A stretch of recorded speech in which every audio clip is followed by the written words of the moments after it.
Oke, ini saya namain kelas investasi ya, karena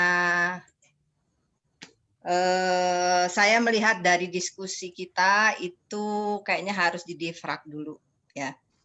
Jadi yang saya kasih ini sebenarnya sama dengan mahasiswa tingkat 2 semester 1 dan tingkat 3 semester berapa ya? 5. Jadi awal ini boleh diinterupsi nggak, Farudin?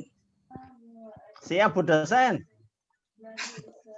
Boleh diinterupsi ya. Saya silakan kalau mau langsung ngacung tangan boleh. Monggo. Ya. Jadi yang pertama ini saya pengen berbicara dulu dari awal kenapa perusahaan itu, kenapa ada saham, kenapa ada obligasi. Yang pertama karena perusahaan itu membutuhkan modal baru ya. Awalnya perusahaan itu punya modal sendiri, karena ingin menambah kekayaan maka dia butuh modal baru. Uangnya habis, jadi dia harus menambah lagi fresh money, tapi dari investor. Nah, cara perusahaan ini mendapatkan fresh money-nya itu diatur dalam suatu funding yang dikatakan sekuritas ya. Nah, sekuritas yang paling dasar itu ada 3. Yang pertama common stock atau saham biasa, yang kedua preferred stock, saham preferen, dan ketiga adalah obligasi.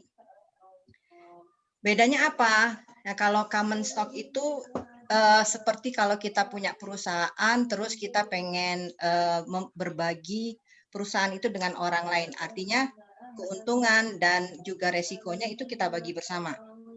Jadi keuntungan dan resiko berbagi bersama. Kalau misalnya keuntungannya bulan depan 100 juta, ya bagi sama rata 100 jutanya. Kalau rugi 0, ya juga bagi sama rata 0. Kemudian kalau preferen atau preferred stock itu seperti kita kalau berbisnis dengan teman, tapi kita janjikan dia suatu profit tetap. Ya, jadi kita memberikan dia suatu profit tetap, fix. Mau kita dapat 100 juta, kalau kita udah janji 10 juta, kasih ya 10 juta. Mau kita nanti loss, nggak dapat apa-apa, 0, ya kita tetap harus kasih ke dia 10 juta. Kalau bond sistemnya itu dia meniru bank. Jadi kalau bank itu kan kepada peminjam itu harus mengembalikan uang plus bunga. Kalau bond sama, bond itu si investor nanti di akhir waktu dia akan mendapatkan kembali sejumlah uang, dan kemudian di antara waktu sepanjang dia menunggu waktu maturity ya istilahnya ya, itu dia akan mendapatkan semacam bunga tapi dinamakan dengan kupon. Nah, apa namanya?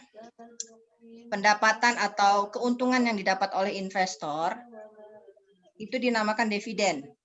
Oke. Nah, kalau dividen untuk pemegang common stock itu kita katakan not fixed atau tidak tetap. Karena apa? Karena tadi saya katakan bahwa resiko dan keuntungan itu berbagi sama rata. Kalau preferred stock kita menjanjikan keuntungan tetap. Jadi dividennya tetap. Kalau bond kita juga menjanjikan keuntungan tetap tapi bukan dividen ya, namanya di sini harusnya namanya interest. Oke, saya udah nge-record belum ya?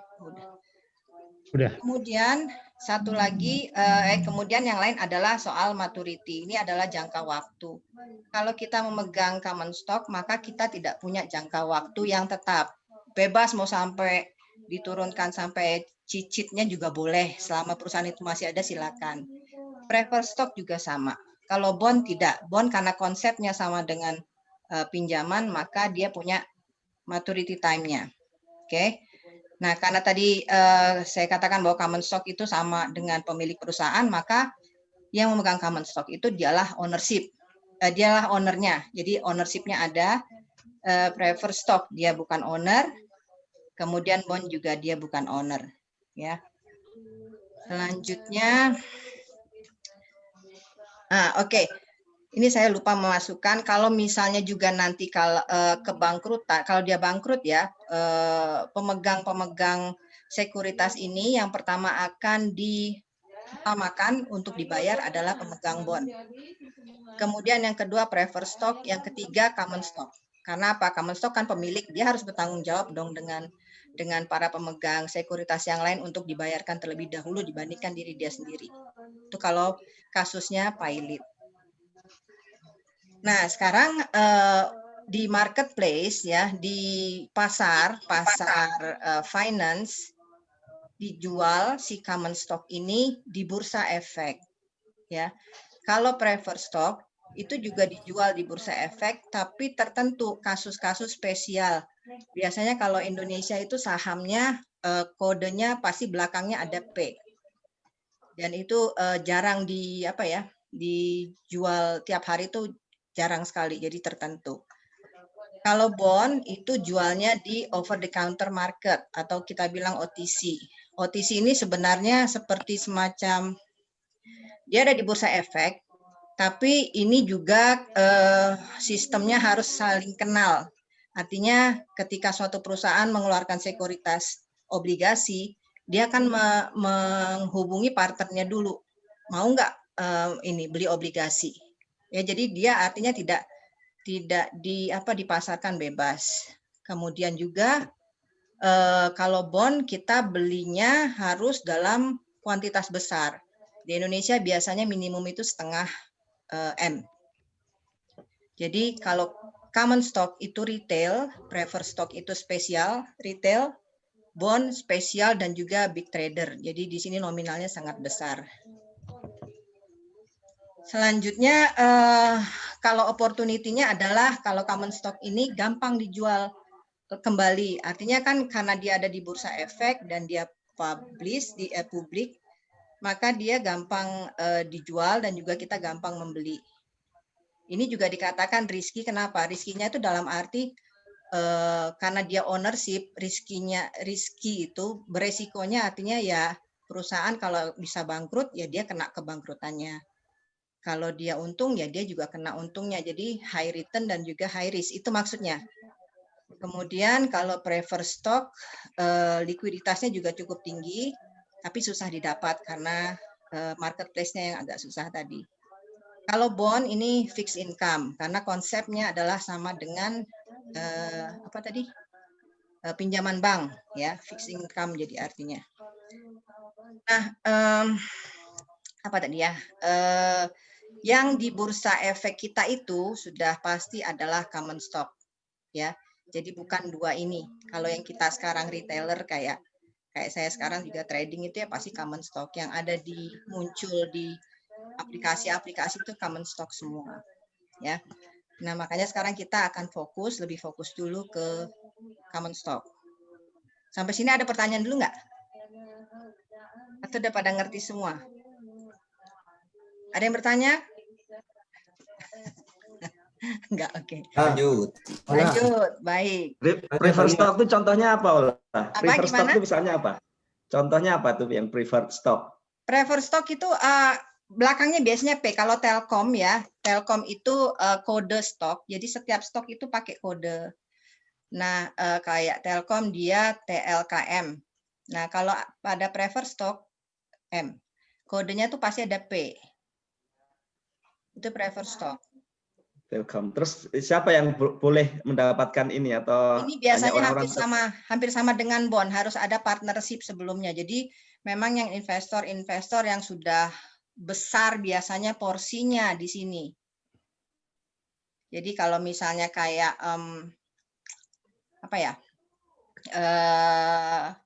ya kalau misalnya suatu perusahaan dia punya pemegang saham yang di luar pendirinya atau yang publiknya ada persentase kepemilikannya sangat besar, maka dia yang didahulukan untuk ditawarkan membeli ini. Karena apa? Karena soal fix dividennya itu sangat lebih menarik buat si investor lama dibandingkan investor baru. Oke, jadi untuk yang investor besar gitu ya, untuk mungkin. Ya, investor besar. Oke, kamu mau investasi berapa, punya berapa M, kemudian nanti kamu dapat segini, nah itu untuk preferred stock. Oke. Iya. Nah, kalau kayak bond ini juga sama sistemnya. Kalau dia seperti lelang, biasanya melalui telepon. Ini misalnya saya broker ya, broker saya nawarin ke Nivo. Nivo ini Telkom ngeluarin obligasi nih ya, keluar obligasi baru saya jualnya setengah M tambah 1.000. Terus Nivo bilang, oke lah, ntar gua hold dulu ya. Gue telepon Hoho dulu misalnya. Karena Nugroho juga broker dari obligasi. Nah, saat Nivo telepon, saya dengar ini ada harganya segini bond. Kamu nawarin saya harga berapa gitu. Oh, kalau saya setengah M kurang 1.000 lah. Oke, kita deal. Terus Nivo balik ke saya, lah nggak jadi ya. Nah gitu loh kalau di OTC ini. Alumni Belanda. Memang ininya sangat besar. Apa namanya? Dividen ya. Bukan dividen, fundingnya. Kalau common stock Telkom ini kan harganya 3.000-an rupiah. Nah kita kan paling belinya cuman kalau mahasiswa kan 1 lot. Saya juga 1 lot sih kadang suka belinya kan. Jadi 100 kali 3.000 ya modalnya kan 300.000. Nah tapi kalau ini modal harus setengah M minimal. Jadi gelondongan dia ini. Tuh.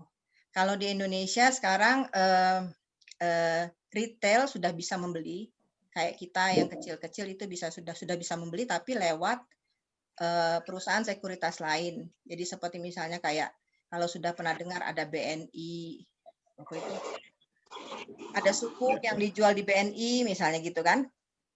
Pernah dengar nggak? Atau bond yang dijual di BNI kemudian ditawarkan kepada customer di bank, di mana mereka bisa membeli dengan nominal-nominal kecil.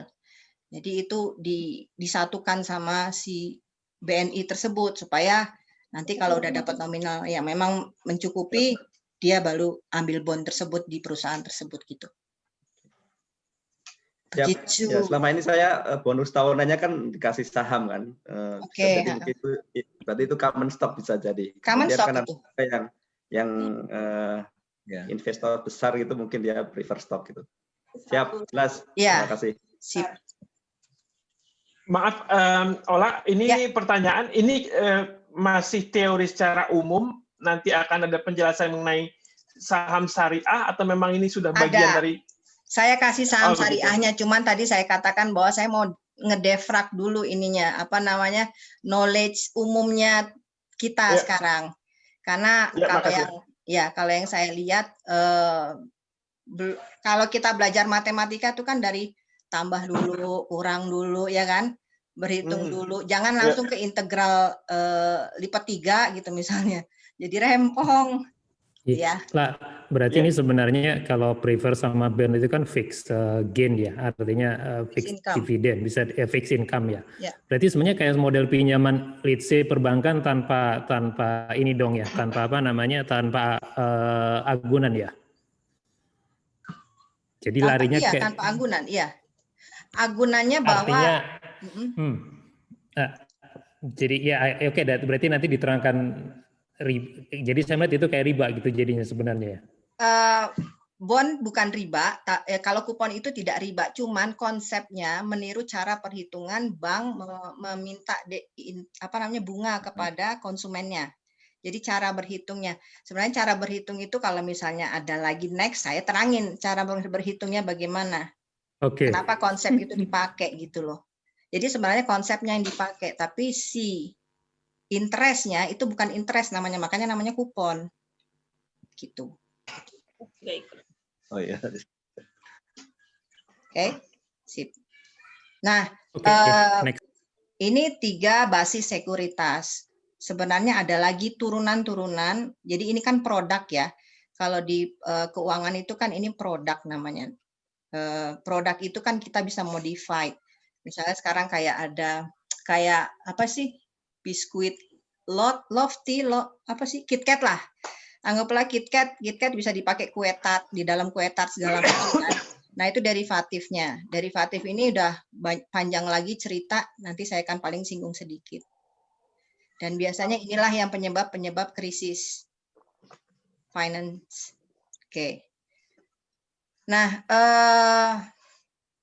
common stock ya. Jadi kita sekarang ke common stock dulu. Common stock itu pertama kali dikeluarkan dia harus memakai si bursa efek sebagai alat untuk dia bisa menjual ke publik. Nah, bagaimana menilai si sahamnya tersebut? Sahamnya tersebut harus dinilai oleh seorang investment bankers atau kita yang khusus, ini dinamakan underwriter. Ya, gimana cara memvaluasinya? Cara memvaluasi ini saya lewatin aja ya. Ini adalah nomor 2, ini adalah model-model cara-cara bagaimana, step-step bagaimana si underwriter itu nanti akan menggolkan harga si stok tersebut. Yang dilakukan oleh underwriter itu adalah yang pertama pendekatan top down. Top down itu jadi analisa ekonomi, si negaranya bagaimana, politiknya gimana, lalala gitulah, ekonomi, sosial dan lain-lain. Yang kedua adalah industrinya sendiri. Industri di negara tersebut lagi oke nggak?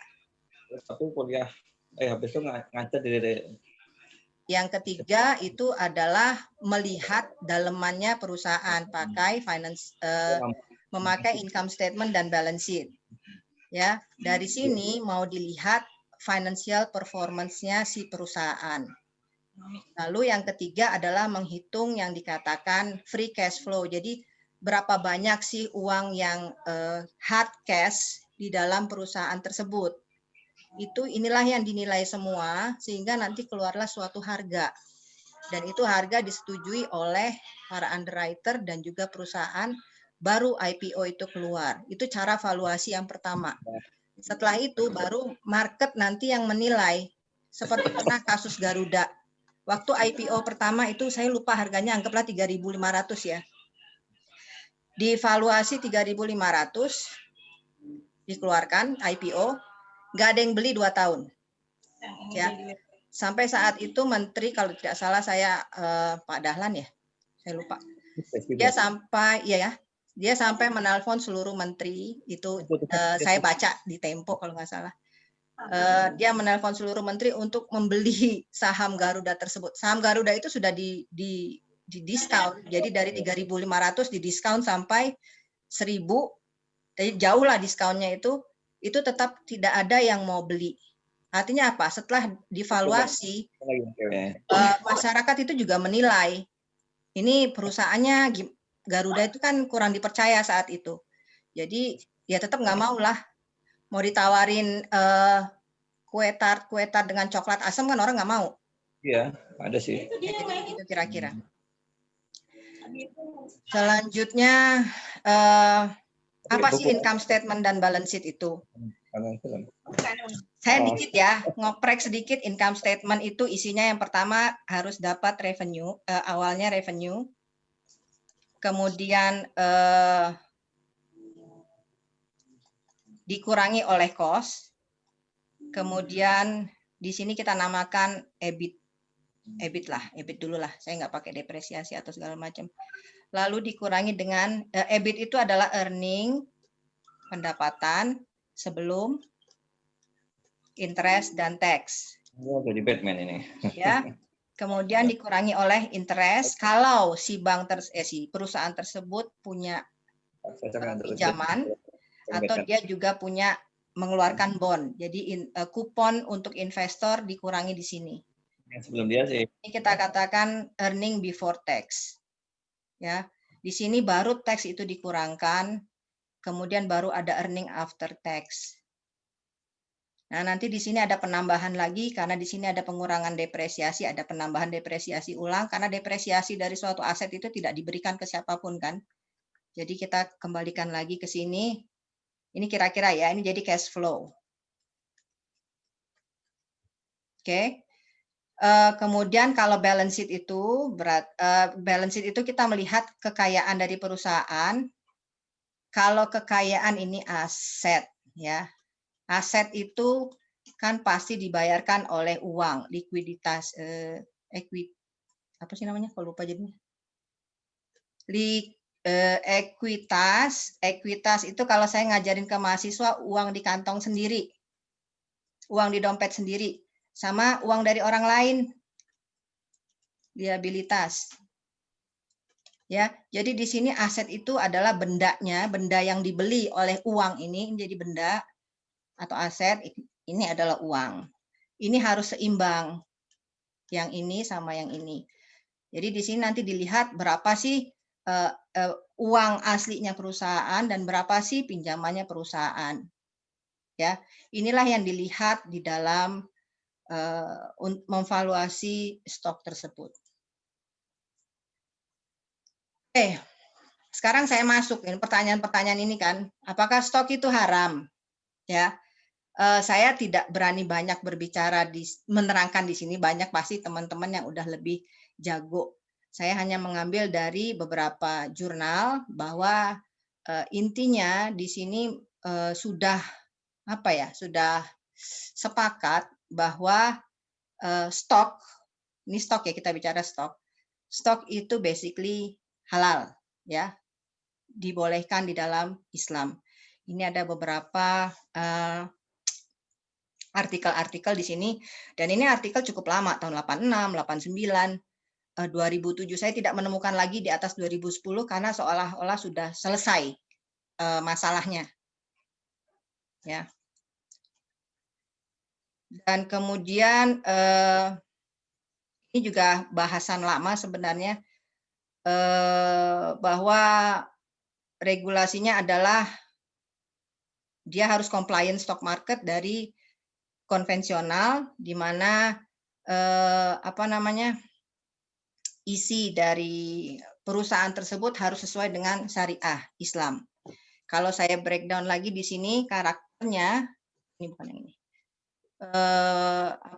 beberapa organisasi dari Islamic Cooperation itu ya sudah 53 majority Muslim countries yang sudah sepakat bahwa stok dari suatu perusahaan itu harus menjual hal yang memang syar'i ya.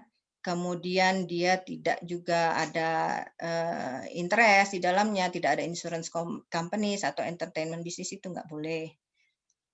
Kemudian ini juga ya, ini sama.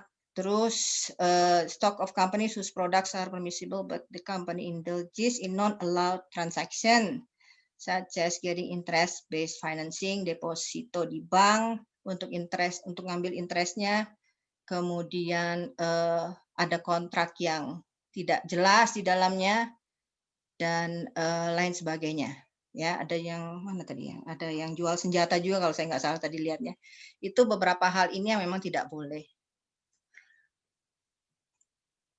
Nah, ini lebih kalau kita, syukurnya kita tinggal di Indonesia, kita sudah ada yang mengatur soal ini, dan ini juga diawasi oleh OJK. Jadi sudah di breakdown lebih jelas lagi apa-apa saham yang tidak masuk ke dalam kelompok syariah tadi. Ya, ini antara lain gambling, terus trading dengan non-deliverance of good service, trading with counterfeit, offering demand, conventional bank, conventional leasing companies, dan lain sebagainya. Ya, sampai ada doing transaction that contain bribe substance itu nggak ada. Ini juga ada fatwanya. Ya, jadi yang saya garis bawahi di sini, ini tahun 2011, MUI sudah menetapkan bahwa hukum investasi saham itu adalah halal. Dengan syarat bahwa perusahaan yang bergerak harus memang di bidang yang syar'i. Tuh. Kemudian, nah, diawasin nggak sih? Diawasin jelas, ya. Jadi yang pertama, ini saya cerita yang lain lagi bahwa di dalam bursa, ya, di dalam bursa efek, semua saham itu dirata-ratakan ya untuk dilihat pergerakan secara rata-ratanya per detiknya bagaimana dengan kode IHSG atau JKSE atau IDX. Ini adalah indeks gabungan harga saham yang tercatat pada BI. Fungsi bursa efek ini karena publik investor yang memang untuk dilepas ke publik ya. Bursa efek ini memang sudah ketat ininya pengawasannya. Dan memang zaman kemarin fraud banyak iya. Tapi saya melihatnya gini. Saya sebagai pernah menjadi insinyur di bidang insinyur ya. Di bidang aeronautik, aerospace. Kalau pesawat itu kan, koreksi ya Edi kalau saya salah. Kalau pesawat itu kan teorinya berkembang ketika ada kecelakaan, benar nggak Ed? Seperti bikin kaca jendela pesawat itu harus round, itu itu kan jatuh berapa kali dulu baru ketahuan bahwa oh penyebab jatuhnya pesawat ini gara-gara si kacanya itu tajam-tajam gitu loh. Jadi harus dibikin round ininya, model kacanya. Sama dengan di keuangan, kalau keuangan itu sekali pernah crash, itu nggak akan pernah terjadi lagi. Kenapa? Ini masalah uang. Jadi kalau uang itu, orang tuh udah protektifnya sudah sangat besar. Dan semakin ke sini orang semakin pinter untuk melihat ini ada nggak, udah ada terjadi ngaco nih, di stop. Contoh 2 hari lalu, saya lupa apa saham, ada yang aneh gerakannya, itu di-cut sama bursa, jadi ditutup, diblok sama mereka. Setiap BEI itu memblokir suatu transaksi aneh, pasti dia akan memberikan suatu surat langsung kepada trader, ya. Nah, yes, tadi saya bilang. Oke, jadi di dalam bursa efek ini, di dalam bursa efek bahwa saham itu memang dikontrol ya, kemudian indikator itu untuk melihat IHSG tadi itu adalah indeks untuk melihat perkembangan saham-saham yang ada di Indonesia. Kemudian karena kita memang ada kepentingan untuk saham syariah sejak tahun berapa saya lupa 2007 kalau nggak salah, itu ada yang namanya indeks komposit saham syariah atau ISSI ya, di mana ISSI ini diterbitkan juga oleh OJK dan diawasi oleh OJK. Apa aja sih yang ada di dalam IHSG dan juga ISSI? Jadi di dalam indeks itu ada indeks-indeks lain. Contohnya kalau secara umum, kalau yang indeks umum itu ada LQ45. LQ45 itu apa sih? Itu adalah perhitungan 45 saham yang dirata-ratain. Seleksinya itu melalui kriterianya antara lain likuiditasnya. Likuiditasnya tinggi atau tidak. Kemudian kapitalisasinya besar atau tidak. Setiap 6 bulan sekali ini selalu direview. Kalau tidak cocok dengan requirement, out dari LQ45. Kemudian Kompas 100 itu juga ada indeksnya. Kompas 100 ini sahamnya ada 100, di mana syaratnya juga likuiditas tinggi, terus ada nilai kapitalisasi pasar. Kemudian Kompas juga ikut menilai di situ, makanya ini namanya Kompas 100 karena kerjasama dengan Kompas. Nah, jadi boleh saja kita mau melihat, kita mau patokannya LQ45 kah, mau patokannya Kompas 100, ada lagi yang lain nanti selanjutnya atau saya langsung aja deh. Nah ini, IDX 80, ini performa 80 saham, likuiditasnya tinggi, kapitalisasi pasar besar, kemudian fundamental perusahaannya baik. Ada IDX SMC Composite, dan seterusnya. Ini macam-macam, jadi kita bisa melihat indeks yang kita inginkan yang mana, bahkan sampai ada indeks sektoral. Sorry. Oh ya, by the way kita tuh ada 9 sektor kalau di Indonesia. Misalnya seperti sektor keuangan, ada sektor energi, ada apa lagi ya, lupa, ada 9 lah pokoknya. Oke, nah kemudian indeks untuk yang syariah itu juga ada. Selain ISSI sendiri, ada yang namanya JII, Jakarta Islamic Index, di mana ini ada 30 saham syariah yang terliquid yang dicatat BI. Ini sama konsepnya, setiap 6 bulan juga direview. Selanjutnya ada JII 70 Index, ini ada 70 saham syariah paling liquid tercatat di BI. Ini bisa teman-teman googling kok. Jadi tahu isinya requirement-nya apa, jadi sesuai dengan apa yang kita inginkan. Kemudian ada yang mau bertanya dulu nggak sebelum lanjut? Ini ada chat banyak 5. Nanya lah. Oh, enggak. Kalau yang ratingnya kayak triple A atau apa gitu ya, kan ada ratingnya. Itu bond. Itu apa itu? Obligasi. Bond. Enggak, biasanya saya tuh ada yayasan. Biasanya kriteria kita kalau mau beli saham kan harusnya dia itu masuk dalam 100 Kompas misalnya, dan performance-nya misalnya triple A atau apa gitu. Pakai triple A ya? Biasanya atau begitu dia itu turun biasanya, ratingnya ke B gitu, berarti itu dia obligasi harus itu mah, bebas. obligasi, bukan stok itu. Oke. Obligasi. Jadi kalau ya ini kalau obligasi memang ada penilaian dari AAA, itu bagus banget, artinya dia perusahaannya bagus. Oh, sebelumnya kenapa orang ngeluarin bond ya? Obligasi itu yang pertama adalah dia butuh dana cepat. Obligasi itu ada dua, ada yang government, ada yang corporate. Kalau government biasanya jangka panjang, 10 sampai 20 tahun. Kalau corporate itu 1, 3 sampai 5 tahun. Corporate biasanya memang butuh cepat karena untuk apa ya? Yang pertama dia biasanya ini memang agak kurang uangnya, kapitalnya kurang. Jadi dia butuh tapi dia pengen tetap berkembang, makanya pakai bond. Kalau dia kasih common stock nanti ikut campur ininya, ngatur-ngatur perusahaan.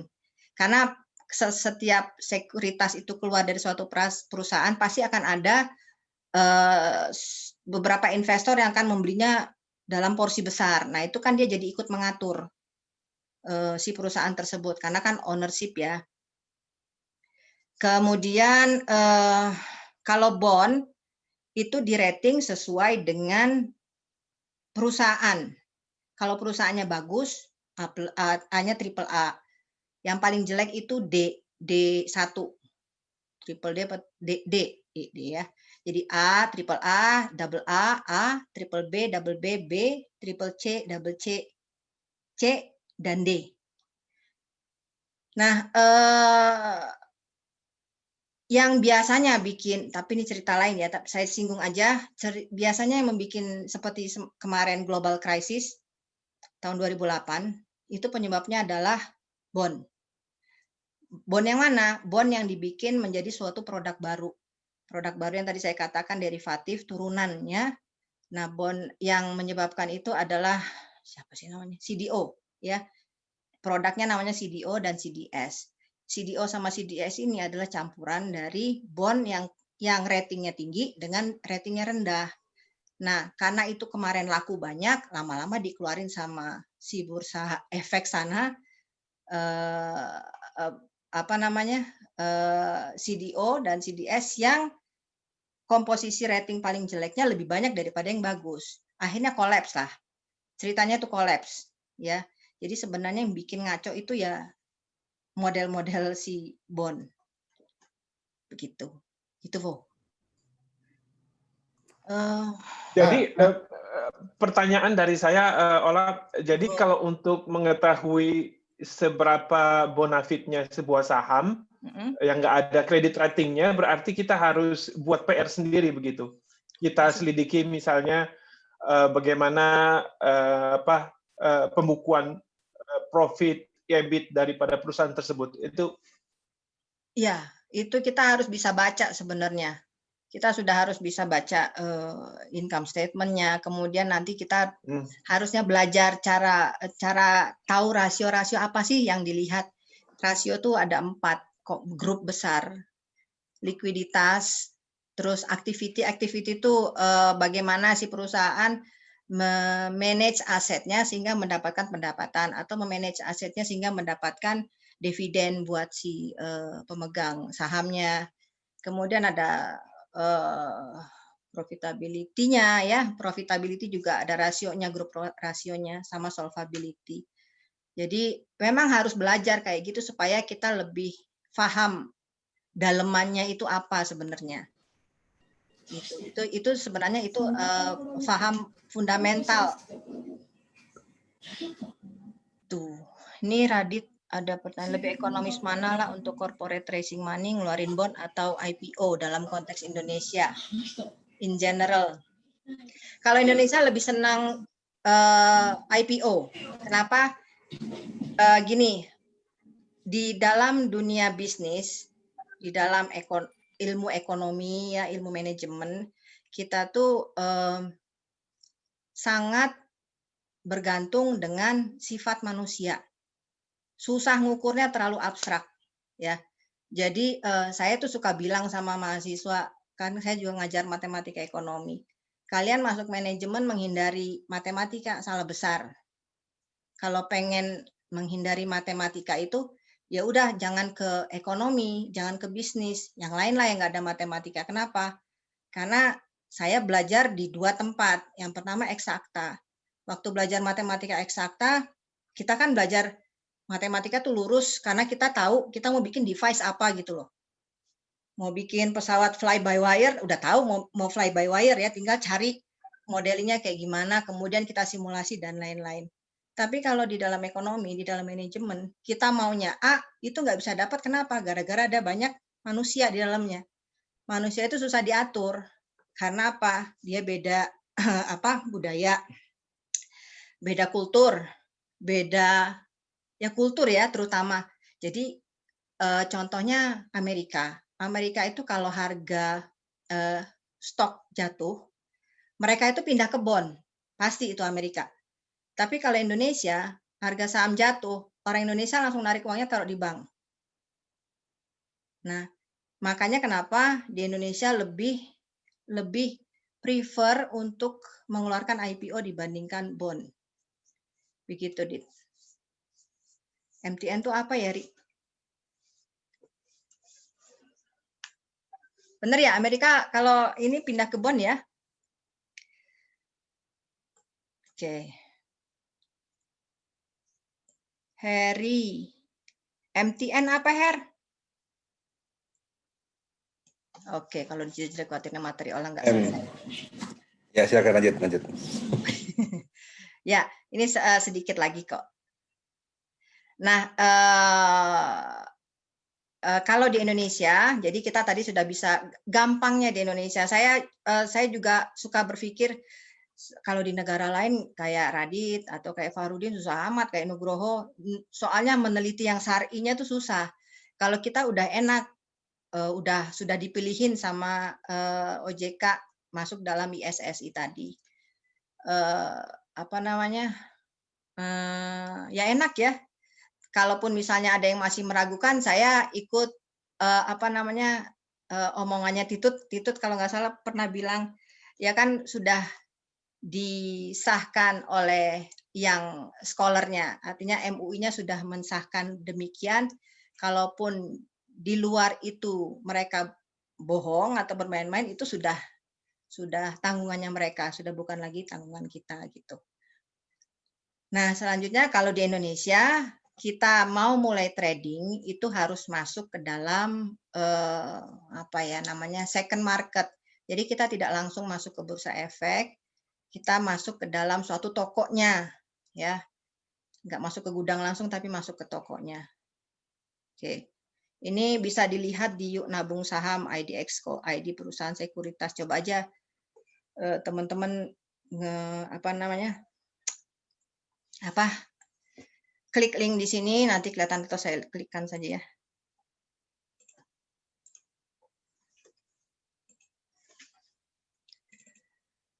Oke, ini tokonya. Jadi sekarang tokonya udah banyak. Saya terus terang baru masuk trading itu mulai 2014 kalau saya nggak salah. Sebelumnya sudah pernah mau coba, tapi internet kita di Indonesia jelek waktu itu. Terus susah, rumit. Harus masuk ke dalam kantor sekuritas. Saya males kayak gitu. Nah, sekarang udah lebih gampang. Nah, ini adalah contoh-contoh toko-tokonya atau perusahaan sekuritas yang kita bisa masuk, bahkan dengan modal kecil juga kita bisa ikut di sini. Kalau yang paling sering itu orang sekarang ada di mana ya? Mana dia? Mirai Aset sama Mandiri Sekuritas, ini yang paling banyak. Kalau mahasiswa biasanya ada di Kresna kalau saya nggak salah. Hilang. Kok hilang? Oke.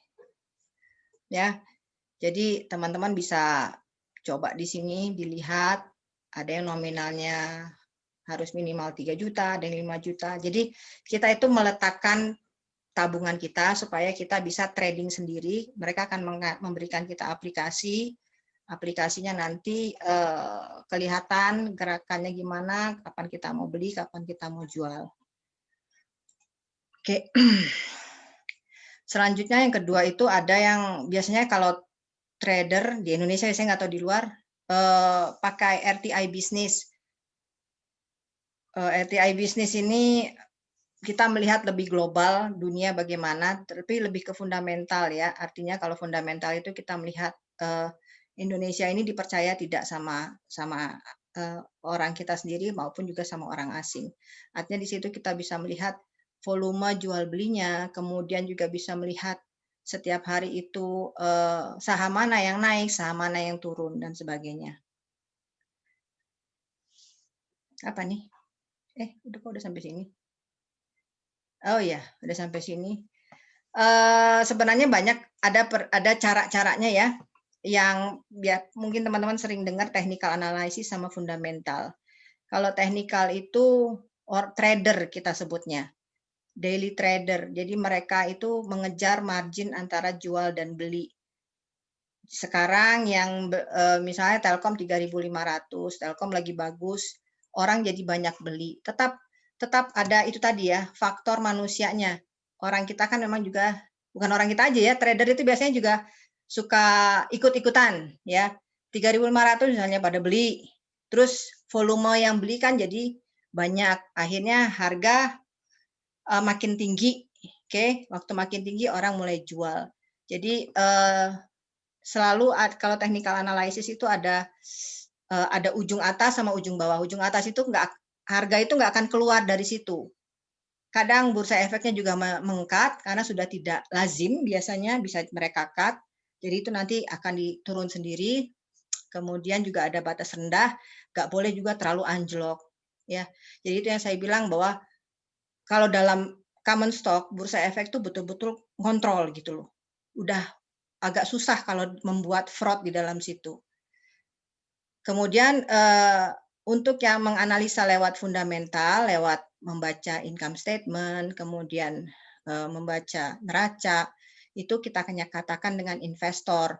Jadi kita lihat, oh ini perusahaan pendapatannya oke nih, naik terus, kemudian dividennya juga naik terus, kemudian manajemennya dilihat dari rasio aktivitasnya oke, manajemennya bisa dipercaya. Artinya kita taruh invest kita di situ, kemudian mau dia naik turun sepanjang hari kita nggak masalah karena kedepannya dia akan tetap bagus gitu, ya. Jadi kita cari perusahaan yang memang bisa kita percaya sehingga investment itu bisa kita tahan lama. Jadi kita dapat, kalau kita invest tadi lama, lebih dari setahun kita akan dapat dividen, kemudian juga nanti kalau misalnya oh saya udah cukup nih, dapat dari selisih waktu saya beli, sama sekarang harganya sudah misalnya 10%, oke lah udah lewat dari bunga bank, udah cukup itu, bisa diambil. Kalau cukup, kalau pengen nunggu lagi ya silakan. Oke, ini cara saya sederhana sih. Yang pertama, saya tetap pakai fundamental perhitungan saya. 70% lah kira-kira. Sebentar, Pak. Ya. Boleh. Itu efek terhadap short term trading, ada nggak terhadap perusahaan? Nggak ada. Itu berarti emang antara trader aja berarti ya? Kecuali yang investment long time itu berarti? Ya. Ini kecil-kecil, nggak ngaruh. Oke, thanks. Kalau yang pernah ngaruh itu karena dia investor, dia yang ngejatuhin. Bisa. Menurutku bisa pengaruh. Bisa. Ya. Bukan tidak bisa, tapi sudah tidak ada lagi. Hal-hal seperti ini itu di-cut sama bursa efek. Diselamatkan biasanya. Karena apa? Itu tadi saya bilang finance itu seperti ilmu pesawat. Kalau udah sekali crash, nggak akan terulang lagi. Khususnya common stock ya. Menurutku itu masih bakal bisa terjadi, tapi diskusinya ntar aja kalau udah selesai. Iya, itu biasanya kaitannya sama derivatif, bukan single stock. Portfolio stock juga tidak. Derivatif ininya. Oke.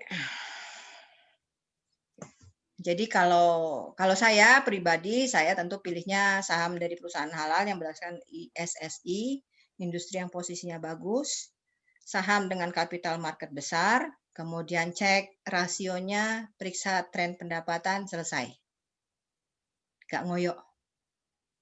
Gitu kira-kira teman-teman. Sudah selesai sharing materinya. Terima kasih. Monggo silakan bertanya. Terima kasih Ola atas paparannya. Rekan-rekan semua dipersilakan untuk menyampaikan pertanyaan.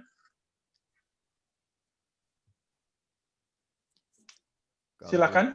Oke, baca dari sini aja kali ya. Ini ada yang nanya dari chat ya. Ola, mungkin aku tidak terlalu tidak teknis maupun tidak operatif pertanyaanku ya. Halo. Ya.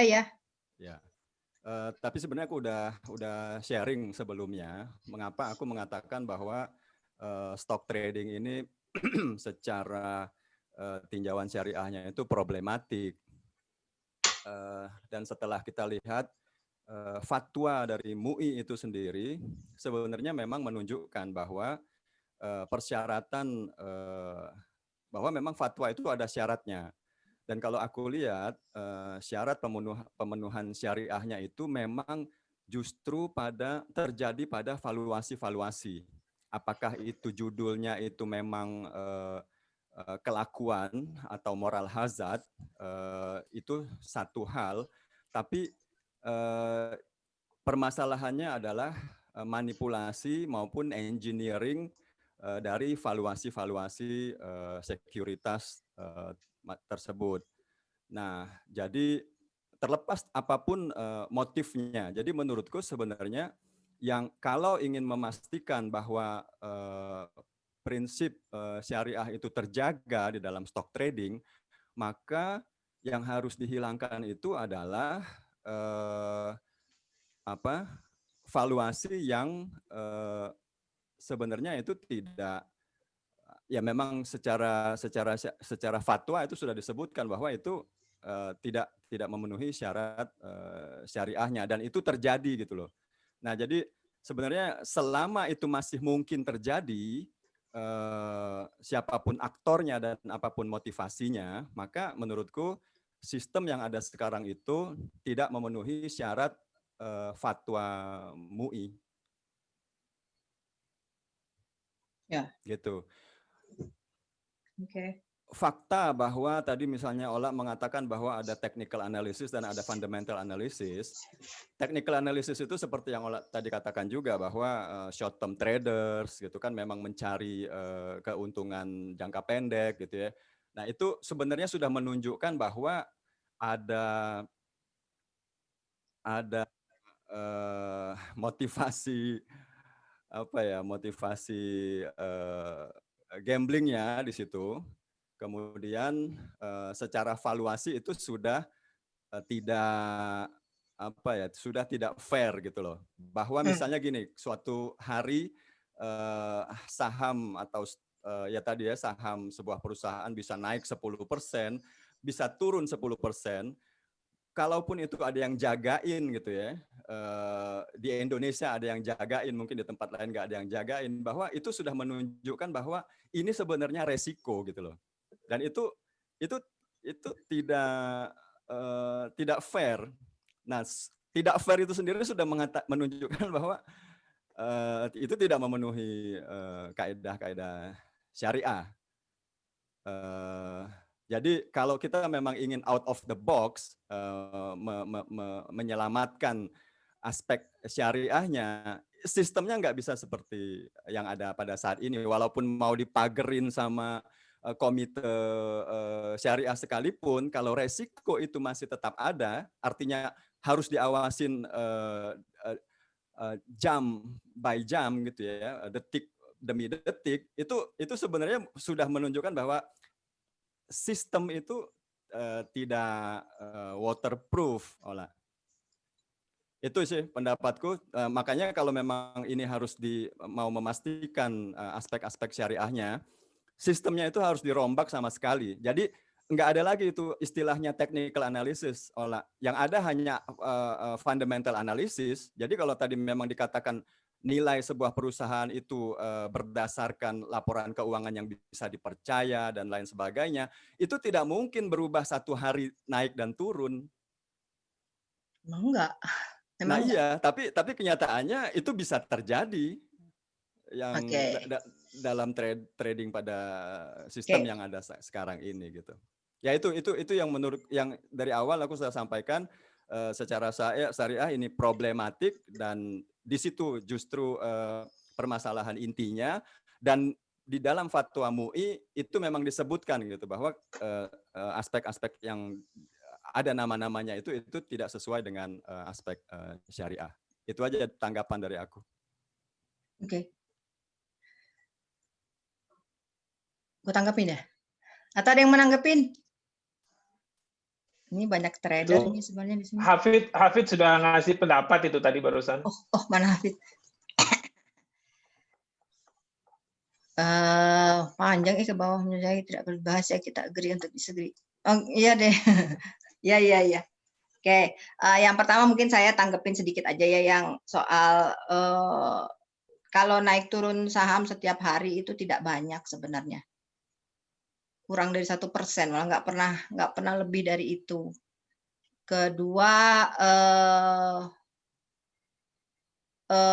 kalau yang saya lihat pergerakannya itu ya, kebanyakan orang sekarang tidak membeli dalam hitungan jam, udah nggak ada lagi sekarang. Ya itu yang saya lihat, karena selisihnya kecil. Kita melewati toko-toko tadi, dia kan ada ongkos untuk kita memakai ininya dia sistemnya dia. Jadi setiap kita jual atau setiap kita beli, kita kasih fee juga buat dia. Jadi itu orang sudah jarang. Paling seringnya itu orang lebih ke arah memang fundamentalnya sih sekarang ini.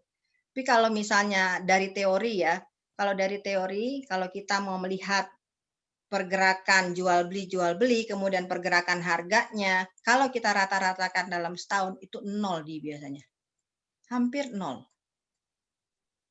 Nggak ada pengaruh sebenarnya di situ untuk para trader harian untuk melakukan atau membuat pasar jadi kacau, itu sudah nggak terjadi lagi sekarang, agak susah. Kemudian itu tanggapan saya sih. Kedua apa tadi ya? Lupa. Banyak nian pula di. Nggak, justru itu maksudku, bahwa itu dipagerin, bahwa itu ada yang jagain, bukan berarti sistem itu waterproof.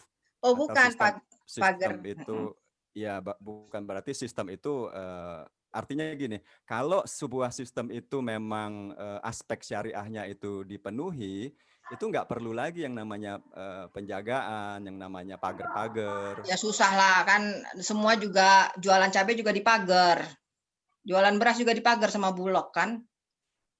Ya nggak? Lain. Itu ya sama lah. Cerita lain lagi. Maksudku, nah kalau mau lebih mundur lagi, aku udah sempat sampaikan bahwa kesalahan pertama dalam stock trading itu adalah menganalogikan stok itu sebagai komoditas. Itu udah keliru dari awal, udah keliru. Jadi kalau misalnya asas jual belinya itu ini perdagangan, ya tidak ada yang mengharamkan perdagangan. Dagang adalah halal dan riba adalah haram. Tapi perdagang ini tidak bisa disamaikan dengan komoditas. Ada supply, ada demand, kemudian kita menjustifikasi bahwa harga itu kesetimbangan pasar. Ini nggak ada istilah kesetimbangan pasar di dalam perdagangan saham. Tapi kalau menurut saya sih begini, kalau menurut saya fatwa MUI itu kan lebih bersifat normatif, dia umum, dia nggak menyentuh sampai teknis. Karena itulah kemudian secara teknis setiap lembaga tadi mempunyai Dewan Pengawas Syariah. Nah sekarang bab kita aja percaya nggak sama Dewan Pengawas Syariah kan gitu. Tapi setiap lembaga, bank syariah, yang stok syariah juga itu semua punya lembaga pengawas syariah itu yang pasti melihat lebih teknis dia, lebih detail teknis gitu. Dan pengawas ini pasti juga merujuk ke fatwa-fatwa yang ada kan gitu. Jadi di situ sih kalau menurut saya kepercayaan kita terhadap lembaga-lembaga pengawas syariah itu seperti apa, dan setiap itu ada sebenarnya kan. Seperti itu. Mungkin kalau boleh saya berpendapat juga, ya mungkin mirip dengan Hafid gitu ya, mungkin dikembalikan ke masing-masing juga, jadi tidak ada yang bisa menjamin semua sistem itu kita jadi 100% gitu. Semuanya tergantung bagaimana implementasinya. Misalnya saya yang seperti tadi yang jangka panjang gitu ya. Saya investasi, saya punya saham di perusahaan, sekali saham setiap tahun gitu ya. Apakah berarti saya karena sistemnya di Jerman gitu ya, apakah berarti saya melakukan perdagangan melakukan sesuatu yang tidak dihalalkan gitu ya, tidak halal gitu. Kayak saya pegang aja karena saya yakin perusahaan ini akan semakin baik, kemudian setiap tahun saya juga dapat dividen bagi hasil keuntungan dari perusahaan gitu ya. Itu juga tergantung performance perusahaan juga gitu ya. Jadi bukan hasil spekulasi di pasar gitu, tapi dari orang melihat performance atau prestasi perusahaan tersebut. Akhirnya banyak orang yang investasi gitu. Nah, kalau buat saya pribadi, saya dapat saham, saya tidak akan melakukan yang trading harian karena itu akan mendorong saya untuk berspekulasi. Jadi akan berspekulasi, oh ini naik, oke, aku jual lah untuk mendapatkan keuntungan sebesar-besarnya. Nah, saya akan terjun ke arah spekulasi, dan spekulasi gambling itu ya buat saya sesuatu yang haram gitu. Tapi kalau saya pegang saham, saya pegang jangka panjang karena saya yakin perusahaan ini performanya bagus. Setiap tahun saya dapat hasil dari bagi hasil saham saya ke perusahaan tersebut. Nah, itu membuat hati saya tenang gitu. Nah, makanya saya lebih suka kalau misalnya jangka panjang saya tidak mikirin yang tadi jualan setiap hari atau jangka pendek itu yang mungkin akan saya hindarin gitu. Mungkin pendapat saya itu sih. Jadi mungkin tidak fair kalau kita investasi punya uang dana besar investasi ke perusahaan umum gitu ya, BMW atau apa gitu ya. Kemudian karena itu emang ya kembali lagi kepada masing-masing ya. Memang bisa terjun ke arah sana, tapi bisa juga aman gitu kan. Mungkin itu sih pendapat dari saya. Ya. Sorry. Aku bukannya gini. Jadi memang yang aku coba sampaikan itu sebenarnya di luar sistem yang sekarang ini. Artinya kalau kita berbicara dalam konteks dengan sistem yang ada, yaitu tinggal ya tadi apakah yang mau memitigasi, meminimalisir aspek non syariahnya itu dengan cara yang seperti apa. Tapi aku hanya menyampaikan pendapat saja bahwa kita ini kan engineer semua nih, mungkin nggak ngerti aja. Jadi ibaratnya gini, kalau misalnya kata si A ini yang halal gitu ya, dengan kondisi yang seperti saat ini. Bagi orang yang mungkin nggak ngerti ya udah, memang nggak punya pegangan apa-apa lagi. Cuman maksudku di level kita, ketika kita bisa meminimalisir bahkan mungkin mengganti sistem, nah itu level aku tuh mengajak berpikirnya ke arah situ, bukan kalau dengan sistem yang ada kita tidak berpikir dengan ingin mengimprove sistem ini dengan menghilangkan tadi doubts atau yang di dalam fatwa MUI itu disebutkan, dipersyaratkan, yaitu artinya kita cukup sampai di situ aja, kita follow what is already available, ya oke gitulah ya. Jadi itu sebenarnya kita berbicara dalam dua realisme yang berbeda, bahwa kalau kita mau mengimprove step selanjutnya ya yang seperti ini gitu. Jadi selama yang ini masih ada, sebenarnya kayak tadi yang dikatakan dikatakan oleh Nugroho, bahwa sebenarnya yang dilakukan Nugroho itu dianggap tidak gambling karena niat gitu ya. Tapi orang lain melakukan hal yang sama dilakukan oleh Nugroho itu menjadi gambling. Ini kan suatu kontradiksi sebenarnya. Mana mungkin hal yang dilakukan hal yang sama itu satu saat menjadi gambling dan satu saat lagi itu menjadi tidak gambling. bagi aku itu nggak make sense gitu. Jadi kalau belajar usul fikih bisa terjadi itu jadi emang bukan diskusi di sini kayaknya. Iya, maksudku gini, itu hal yang berbeda lagi gitu. Tapi kita kan sudah berbicaranya kan sudah jelas bahwa ini perdagangan yang seperti ini. Jadi ya anyway, jadi nggak apa-apa itu aku bukan ini, cuman aku hanya mengangkat aja bahwa I think fatwa MUI menyebutkan seperti ini, persyaratannya itu ada hal-hal yang disebutkan di dalam fatwa tersebut yang tidak memenuhi kaidah syariah, dan menurutku itu terjadi pada saat ini, itu aja sih. Baik, saya ada komentar ini. Jadi saya juga setuju dengan apa yang dibilang Mas Adi.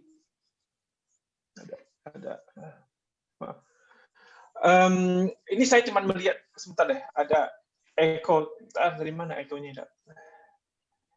Oke. Saya melihat ada masalah ya? Enggak, aman. Enggak, saya dengar ada echo. Ini JII 70 indeks performance ini nggak terlalu bagus ya, saya lihat 10 tahun itu cuma 5% keuntungannya, kemudian ya rata-rata nggak begitu menjanjikan begitu. Ada informasi Ola mengenai dividen yang dibayarkan, itu yang pertama pertanyaan saya. Ya. Yang kedua, bagaimana jika orang dari luar ingin misalnya nanam modal di situ begitu, prosesnya apakah berbelit-belit, apa simple, bagaimana dengan pertukaran mata uang, bagaimana dengan implikasi pajak misalnya, bisa dijelaskan? Oke. Yang JII dulu ya, JII 70 ya. Ya memang kalau JII 70 memang nggak terlalu requirement dia kurang bagus kalau saya lihat juga. Jadi lebih baik ke arah si yang non 70 ya, atau yang isinya sendiri. Jadi sebenarnya kalau ke saya sih nggak mau lihat JII, saya lihat isinya. Kalau isi terus kita nilai sendiri kompetensi biasanya 5 atau cuma 5 lah, 5 teratas atau 10 teratas yang baiknya. Kemudian kalau soal apa tadi pihak luar kalau mau invest di Indonesia, kalau saya saranin lewat bank. Kayak tadi ada BNI, ada Mandiri, mereka sekarang juga ada ekuitas syariahnya sama ekuitas yang non syariah. Jadi bisa pilih di situ. Pajak sudah langsung ditarik melalui mereka, kemudian juga form SPPT-nya juga sudah ada di situ. Mereka sudah sediain kalau kita sudah ada transaksi setahun nanti di rekap sama mereka, tinggal dikasih ke kita tinggal submit ke SPPT. Kalau Mandiri, kalau saya nggak salah sekarang 5 juta minimal untuk meletakkan modal kita di situ. Tinggal kita nanti mau beli stok yang mana. Gitu. Dividennya juga masuk dari situ. Biasanya dividennya menjanjikan atau tidak? Kalau dibandingin sama luar sih ya, market kapital kita kan setengahnya Apple malah se-Indonesia. Kalau itu yang ditanya sih ya, kalau tergantung ya mau ngambil dividennya sebesar apa sih. Tapi kalau kita di sini cukup aja sih. Menjanjikan saja. Cukup lah.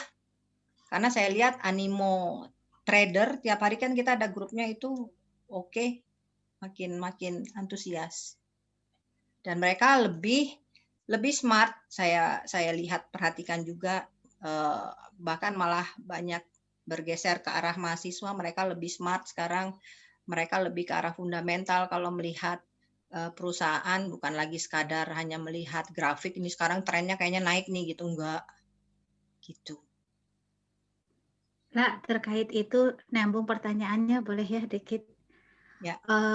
Kan dengan COVID ini kemarin kan sempat jatuh gitu ya, sehingga orang lebih cenderung untuk melepas saham tapi memakai instrumen yang lain gitu kan ya, yang lebih safe dan lebih walaupun returnnya lebih sedikit.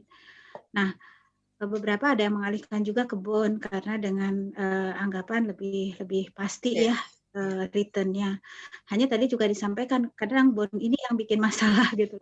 Nah, kira-kira biasanya selain fundamental analysis apa yang kita pakai untuk bond ya? Kalau bond, kalau perusahaannya bagus nggak masalah, Po. Jadi kalau trader Indonesia kemarin selama COVID, walaupun bearish mereka anteng aja. Nggak ras. Aman semua kemarin bond. Aman. Bond aman semua. Aman. Stok aja aman kok, apalagi bond. Kalau orang Indonesia kan tadi, kalau stok ngaco, mereka nggak akan pindah ke bond. Diem malah pindah ke bank. Lain kayak orang Amerika. Stok ngaco, mereka langsung ke bond rame-rame. Jadi ininya kita beda. Kultur. Nah, kalau terkait COVID ini, selain fundamental, apa ya yang berpengaruh? Untuk tambahan variabel atau tambahan yang kita mesti parameter yang kita kontrol. Gak bisa. Ini kan udah tetap fundamental, percaya sama fundamental aja. Pendapatannya ya kita percaya sama perusahaan itu kan. Orang tetap berjalan segala sesuatunya, produksi semua dari segala aspek kan tetap berjalan. Perusahaan itu kan tetap juga akan menjalankan, membuat produk-produknya. Ya tetap jalan sih, nggak masalah. Saya lihat juga makin ke sini investor itu makin sabar, nggak mau panik. Serius, nggak panik, anteng aja. Mau kayak apa juga anteng. Indonesia loh ya, kan saya kan cuma ngamatinya Indonesia. Saya juga saya ikut grup yang mandirinya. Jadi kayak mandiri itu mereka ada bikin kelompok-kelompok grup-grupnya. Itu saya perhatiin anteng aja. Ketawa-ketawa, kalau ada beres ya diem aja ketawa gitu. Wah belum cuan nih, ngomongnya kayak gitu. Walaupun OJK kalau nggak salah udah introduce semacam screen gitu ya. Jadi kalau misalnya sampai anjlok 5% langsung berhenti begitu perdagangan kalau nggak salah saya lihat beberapa kali. Iya. Itu. Betul. Dan itu sebenarnya yang dibilang sama Mas Adi itu nggak natural begitu. Ya, tetap harus ada emergency break kan. Maksudnya stop dulu, entar dulu, sabar. Jangan sampai, kenapa? Karena orang nggak mau lagi kejadian-kejadian kayak dulu. Terutama yang terakhir kan yang paling parah tuh kan yang 2008 ya. Untung kita kan tidak kena. Kenapa? Kita itu tadi, kultur kita memang investor kita nggak suka sama bond. Jadi nggak ikutan derivatif. Makanya kenapa kita nggak kena gara-gara itu. Tapi Eropa itu hancur ya gara-gara mereka banyak membeli CDO, CDS-nya Amerika gitu. Jadi ikut. Nggak bicara soal perdagangan yang konvensional ya? Enggak. Oke, aku pikir ini diskusinya sih nyampur-nyampur lah antara yang konvensional maupun yang syariah. Mau nggak mau karena kan kita kan di dalam pasar yang sama sebenarnya, hanya kita sebagai yang orang Islam memilih gitu loh. Tapi pasarnya kan sama. It's the same market, so it's the same house. Ketika kita masuk ke dalam rumah itu ya we follow that house gitu loh, Ola. Jadi ya house yang mana kan sahamnya kan tergantung house itu apa dulu maksudnya. Ya, kalau sistemnya itu masih sistem yang sama. Tapi anyway, aku nggak mau memperpanjang itu lagi. Menurutmu gimana nih dengan banjir duit di Amerika, di Jepang sekarang bakal masuk ke Indonesia nggak kok? Banjir duit, maksudnya banjir duit di Amerika masuk ke Indonesia? Ya tergantung jadi, Indonesia. Begini, apa dulu industrinya yang menarik? Jadi ada keanehan di Amerika ini, Mas Radit tolong dikoreksi saya. Jadi keanehan di Amerika ini ada namanya sekarang MMT gitu. Jadi namanya modern monetary theory begitu. Jadi biasanya kalau ekonomi berkurang akan resesi, kemudian nanti sudah beberapa tahun resesi itu akan naik lagi begitu kan. Nah, tapi situasi yang sekarang pas resesi terjadi, Fed istilahnya bank sentral mompa uang begitu. Itu yang disebutkan sama Mas Adi, udah nggak natural lagi begitu. Dipompa uang, cetak uang karena Amerika bisa. Nah, nanti uang ini istilahnya akan mengangkat saham artifisial begitu. Jadi ekonomi secara umum istilahnya ancur-ancuran, tapi saham tetap naik begitu. Nah, yang dikhawatirkan juga ini akan implikasinya ke Indonesia begitu. Orang luar akhirnya beli juga aja saham di Indonesia, kemudian naik no matter what begitu? Mudah-mudahan enggak ya. Kalau kita berkaca dengan kasus financial crisis kemarin, waktu Amerika betul-betul mengeluarkan derivatif baru itu semua orang suka loh. Semua suka. Kecuali kita. Maksudnya kecuali Asia ya, Asia Tenggara ini nggak mau gitu, nggak mau ikut-ikutan. Saya nggak tahu kenapa ini sekarang kultur. Gini, itu manusianya gini. yang bukan itu terbalik. Ini terjadi bukan karena MMT itu kan ya cuman cara pandang aja, teori. Tapi yang dilakukan oleh the Fed dari zaman dulu sampai dengan hari ini itu sebenarnya sama. Uang. Iya. Nah, maksudku gini, duit di sana itu banjir, sementara industrinya tidak bergerak. Nah ini bakal masuk ke Indonesia. Enggak. Ya, kalau dari pasti nyari tempat untuk gini, makanya aku bilang mengapa negeri developing countries itu Amerika itu defisit paling ranking loh ya. Tapi somehow dia juga yang paling mengatur semuanya. Makin lama kita itu makin pinter. Itu yang tadi saya bilang, kita itu ada efek manusianya di sini. Manusia yang makin lama makin pinter, udah nggak mau lagi terjebak yang kemarin saya rasa. Berdasarkan duit dari Amerika itu mau masuk ke Indonesia, mau masuk ke negara-negara lain, mereka itu mau memborong saham-saham yang ada di Indonesia. Kan tidak dilepas semua saham kita, nggak bisa. Kalau dilepas lebih dari 50,01%, udah bukan punya kita namanya, nggak bisa. Iya, bukan memborong itu bukan artinya memborong sampai 100% diborong sama mereka, tapi duit itu akan masuk dalam bentuk apapun. Bukan kita yang mau berinvestasi membeli dari ya, makanya aku bertanya, menurutmu banjir aku mah orangnya positivism ya. Saya mah positivism ini. Boleh tanya nggak? Gue mau tanya dong. Mas Radit tuh ngerti mungkin Amerika gimana? Boleh tanya nggak? Ya. Ini tanya basic sih. Sebenarnya gini, kita berbicara tentang pembelian saham jangka panjang lah. Berapa sebenarnya gainnya yang didapatkan dibandingkan dengan misalnya bunga bank berdasarkan pengalaman yang ada? Perusahaannya apa dulu? Itu tadi harus kita lihat historicalnya dia dari income statement-nya. Pendapatannya bagaimana, dividennya berapa, kira-kira tidak akan jauh dari situ. Selama pendapatannya kita lihat memang juga konstan bertambah. Biasanya memang gain-nya itu lebih besar daripada bunga bank. Bunga bank kan cuma 3% ya. Bubur aja 10% setahun. Enggak, kalau mau dilihatnya dari pertumbuhan indeks aja, Ola.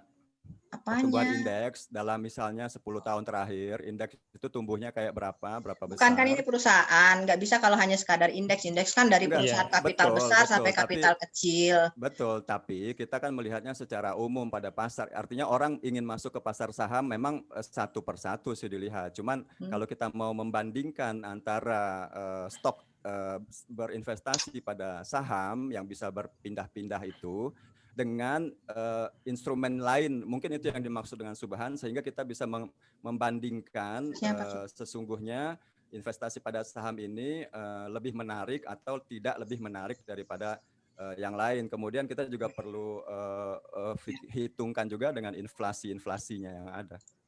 Oke, saya itu senang. Mungkin sedikit nambahin ya, Subhan, kalau misalnya bunga itu lebih menarik daripada saham, tentunya OJK akan memberi guideline untuk dana pensiun memindahkan semua dari saham ke bunga. Artinya ditaruh aja sebagai tabungan. Ya. Jadi kalau kita bisa lihat ya, OJK itu kan mengeluarkan guideline juga untuk dana pensiun. Biasanya secara periodik itu direview, dia akan melihat mana yang paling safe. Dan ini kalau misalnya bunga itu dianggap, bunga itu kan pasti paling aman ya karena tabungan. Ya. Kemarin pasti Jasara Harja kayaknya kemarin habis jebol juga gara-gara ini. Ya. Kalau yang saya tahu kalau Jasara Harja kan asuransi. Ya, artinya kalau kita bicara soal advice dari pemerintah, Jasara Harja itu kan BUMN. Maka ya itulah artinya kita lihat sendirilah bahwa kita memang bisa berpikir positif gitu ya, tapi jangan sampai naif juga lah ya. Kalau saya sih pernah ada ngobrol sama direktur investment, beberapa kayak misalnya dana pensiun, mereka percentage tetap ya, artinya ada percentage masuk dalam deposito yang artinya safety gitu, kemudian ada beberapa yang di investment di saham, sehingga kemudian dari sisi apa namanya risikonya pasti akan terbagi, nggak akan mungkin. Nah ini yang membuatkan pertanyaan berarti kan bahwa saham itu udah pasti ada possibility untuk kemudian turun jauh gitu. Apalagi kemudian dalam jangka pendek. Makanya saya pertanyaan justru kan jangka panjang. Kenapa? Kalau jangka pendek itu memang sangat-sangat inilah apa namanya buat saya masih ragu ya, karena jadinya kembali mirip gambling gitu kalau menurut saya. It's okay gitu ini kan. Makanya saya justru tanya adalah berbicara dengan jangka panjang investment itu, atau tadi ngobrol berbicara topiknya direct investment yang investment seperti itu, direct investment lah gitu itunya. Gitu. Tentunya lebih aman lagi misalnya cuma beli emas kan selesai juga itu untuk mempertahankan finansial ya gitu itunya. Sekarang dana pensiun sudah dilarang untuk membuat direct investasi dalam tanda istilahnya untuk ke perusahaan-perusahaan direct investasi sudah nggak boleh. Tapi kalau saham memang hanya boleh kalau nggak salah itu 20% dan itu pun dengan kriteria. Ya. Nah, tentunya kriterianya itu tadi misalnya ada yang 400 dan lain sebagainya, dan tentunya juga harus kalau untuk pergerakan harian mereka kan ada standar-standar lain dari OJK-nya juga. Ya prinsipnya mereka dapat duit lebihnya dari saham lah usahanya, tapi juga safety kan gitu, dari artinya sebagian besar tetap harus deposito lah gitu di bank. Ya atau private equity atau itu yang tidak stok-stokan, mau invest di warung juga boleh, itu private equity namanya. Ya. Tapi belum jawab tuh, masih di atas rata-rata ya? Di atas rata-rata. Di atas rata-rata. Yang mana stok? Iya stok, saya bicara stok. Stok kalau stok jangka panjang. Jangka panjang iyalah. Jangka panjang iya. Nanti kalau mau kita buktikan ya, mau ngitung-ngitung hayu. 15% kan? Kenapa? 15% setahun. Oke. Kira-kira. Kayaknya nggak ada yang 15% setahun kecuali gambling. Ada. High risk tapi pasti kan. Di KS. Mungkin high risk. Yang pasti nggak kemarin ada yang nawarin 15%. Namanya kalau di dana pensiun itu kan ada bunga teknis. Bunga teknis itu sekarang hampir semuanya diminta di bawah 10. Kalau udah 10 tuh udah aktuaria udah nggak mau. Artinya return itu nggak mungkin segitu. Ada bener. KS nawarin 15%. Ayo invest stop. Invest beliin bahan baku. Oke, nggak main saham ya, invest namanya. Kalau main itu kayak gambling. This is not gambling. Bukan gambling, oi. Baik, masih ada pertanyaan lagi?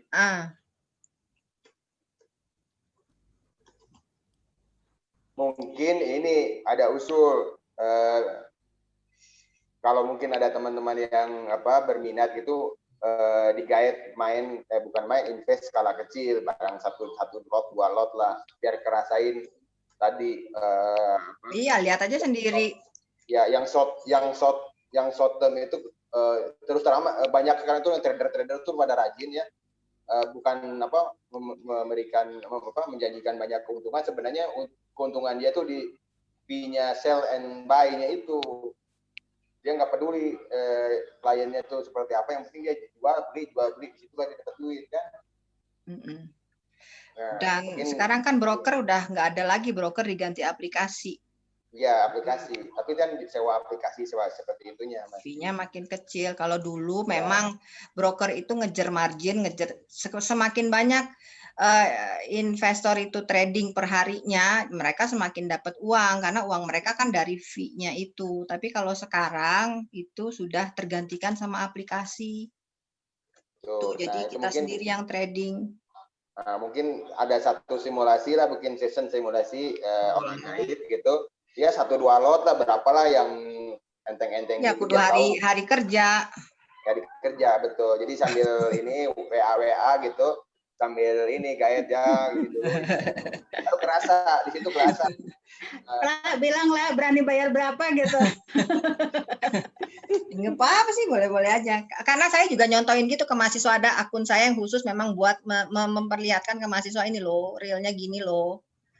Tiap minggu kita ketemu realnya begini loh. Bahkan mereka saya suruh juga simulasi, nggak perlu beli akun. Kalau yang mau beli akun terserah. Dengan Yahoo Finance juga mereka bisa simulasi sendiri.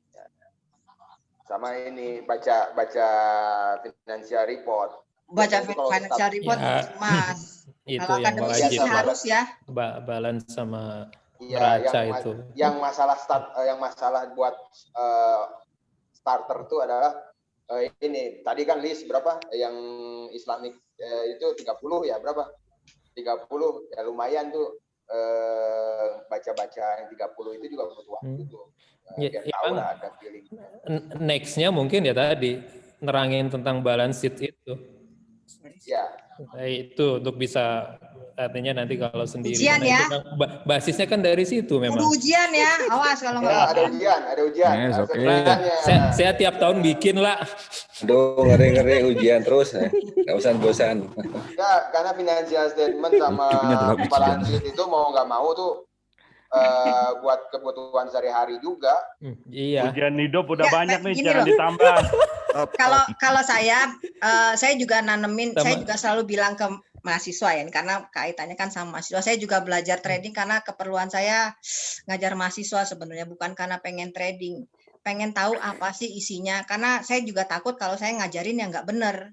Ngajarin ada unsur haramnya di situ, saya juga nggak mau gitu loh. Jadi makanya saya betul-betul terjun, pengen tahu, pengen lihat, oh begini toh rupanya. Sehingga saya bisa menjelaskan ke mahasiswa, yuk kalau melakukan kayak gini itu gambling. Tapi yuk kalau melakukan ini, itu invest. Gitu. Apa itu investnya? Dari sisi mana? Begini. 1 semester ngajarinya. Gitu.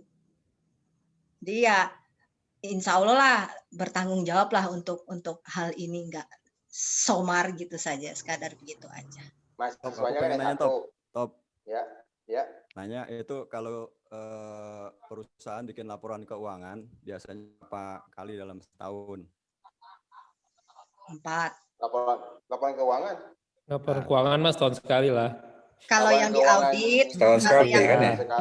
Kalau yang masih bisa efek harus 4 kali dan itu harus diaudit eksternal. 3 bulanan harus keluar. Iya, 3 bulan harus keluar. Terus karena untuk performance. Kalau perubahan valuasinya itu terjadi di antara laporan yang pertama dengan laporan yang selanjutnya itu gimana tuh? Perubahan valuasi teh apa ya? Harga sahamnya misalnya naik turun di antara itu ya kalau normal perusahaannya per 3 bulan laporannya dulu muncul baru tadi kita hitung. Kalau manual ya perusahaan sendiri itu naik turunnya tuh Rp10, Rp5, Rp10, Rp5, Rp10 gitu kok. Tapi itu terjadi. Ya, cobalah lihat dulu biar tahu. Tapi nilai itu kan tidak bisa. You are talking to a trader, Ola. Loh, enggak, maksud saya kamu tuh harus lihat benar ininya gimana sih selisihnya itu, sehingga jangan berasumsi naiknya bisa 1.000. Enggak ada yang naik 1.000 per saham, itu enggak pernah terjadi. 100 aja Rp100 itu enggak mungkin terjadi. Enggak mungkin. Ya kalau dalam naik sehari. Ya tergantung ini ya juga sih. Udah pernah lihat. Persentase lah ya, bukan rupiah. Tergantung sahamnya sekarang misalnya 1.000, kalau naiknya 10% ya naik 100. Jadi memang nggak naik 1.000 seperti orang dia sahamnya aja cuma 1.000 harganya. Jadi persentase, kita bicara sekarang misalnya persentase, artinya terjadi naik dan turun mau 10%, mau 5%, tapi itu terjadi. Ya, itu mah itu mah masalah persepsi ya, persepsi buyer lah antara yang jual sama beli. Itu banyaklah faktornya. Tapi kalau yang tadi yang 3 bulan kita bikin performance report itu dari situ kita bisa nentuin harga perusahaan kita tuh berapa tuh pada saat itu. Jadi harga perasanya. Sedangkan kalau yang buyer trader yang lain kan dia menganalisa di luar yang realnya perusahaan kita. Misalnya gini, ada datang investor masuk nih, lagi nego sama Subhan gitu, tiba-tiba naik gitu kan. Realnya kan investor baru deal-dealan gitu, baru kontrak, uangnya baru minggu depan mungkin ditransfer, cuman baru order mesin sebulan lagi baru datang, ntar hasil akhir tahun baru income-nya beneran ini. Nah di perusahaan sih ya itu aja, schedule itu baru akhir tahun dia ketahuan, oh memang ininya bagus gitu kan. Persepsi orang aja gitu, oh iya orang deketin Tuhan nih, mau invest 1 triliun gitu kan, langsung naik, itu persepsinya dia, padahal kan dalam ininya balansi perusahaannya kan duitnya belum masuk.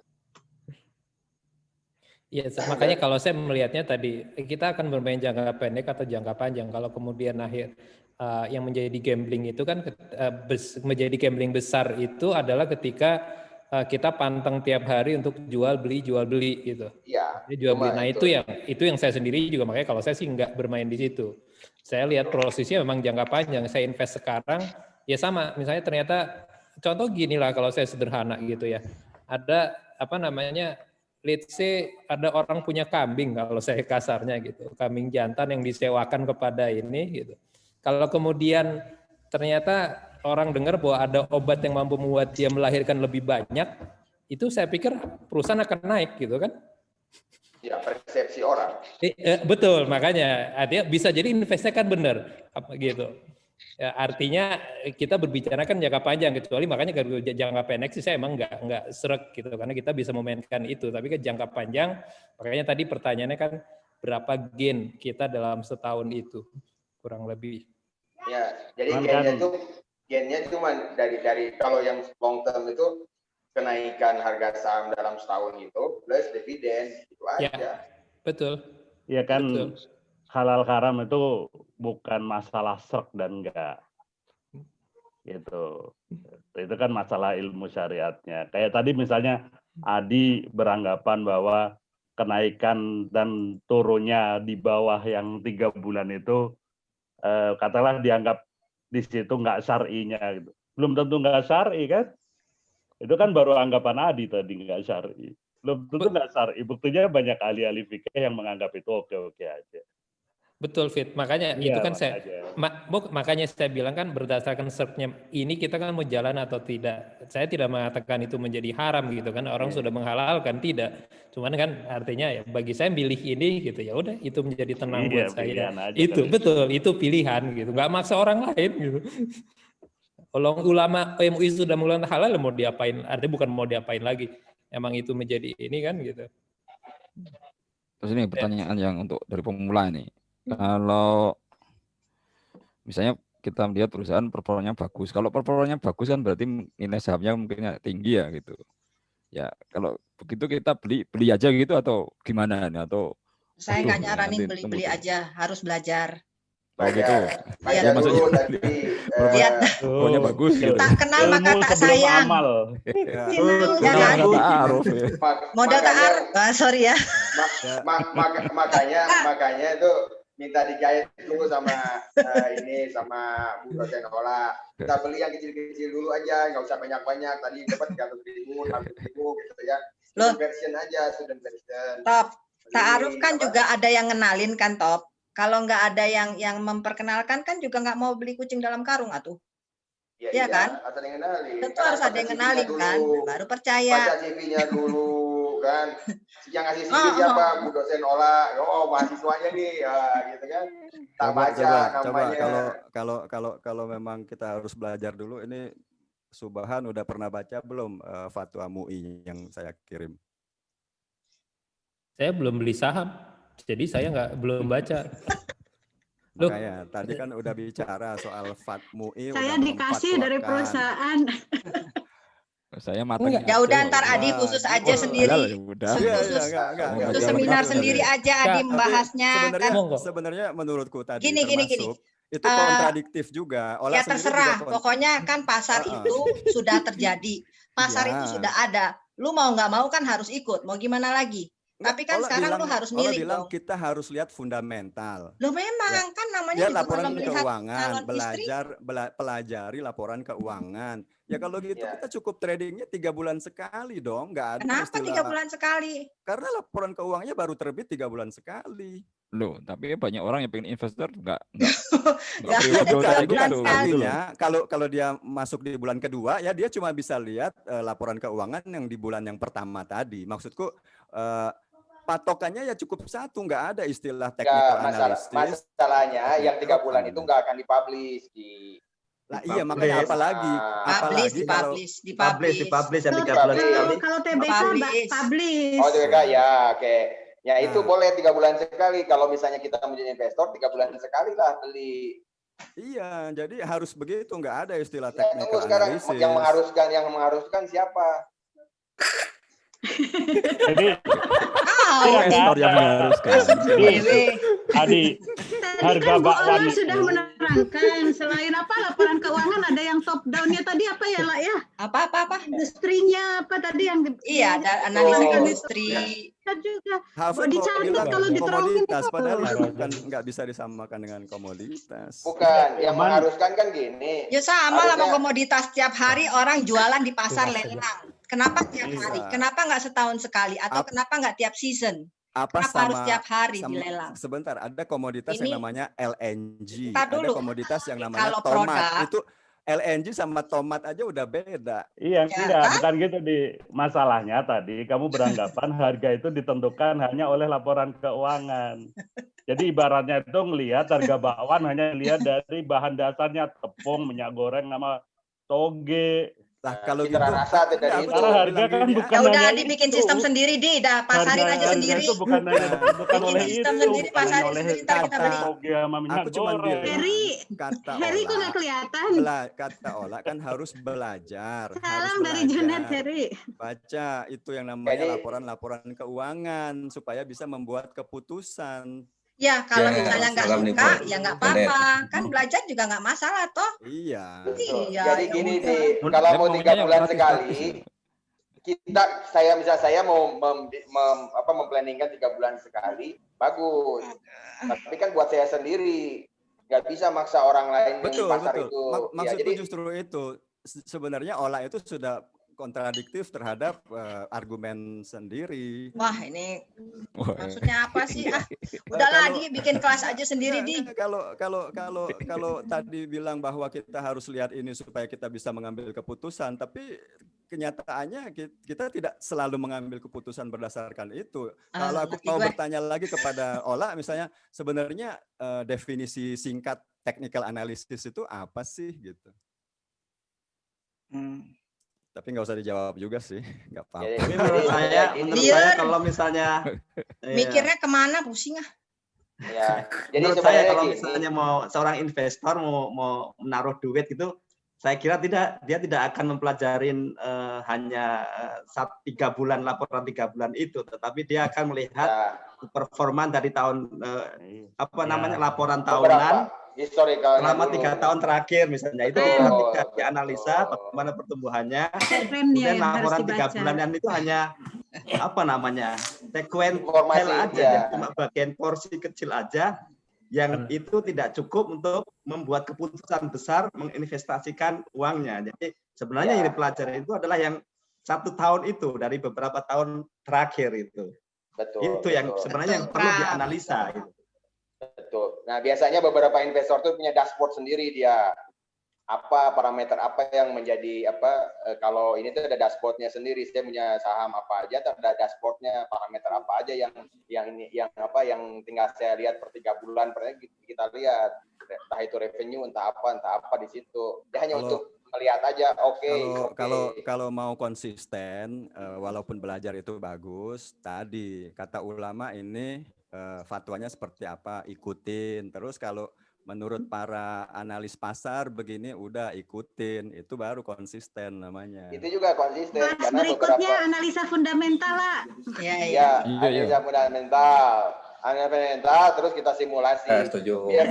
Biar punya ini, kalaupun mau merubah sistem, kita harus tahu dulu detail terkait yang ada sekarang dan permasalahannya apa yang harus kita harus ke Amerika yang merubah. Tapi juga jangan kaku karena fundamental doang yang dilihat, nggak lihat sekeliling. Tadi kan ada top down industrinya, kondisi nasional harus dilihat. Kayak sekarang misalnya industri yang lagi hancur. Bagus terus, tahu-tahu tutup.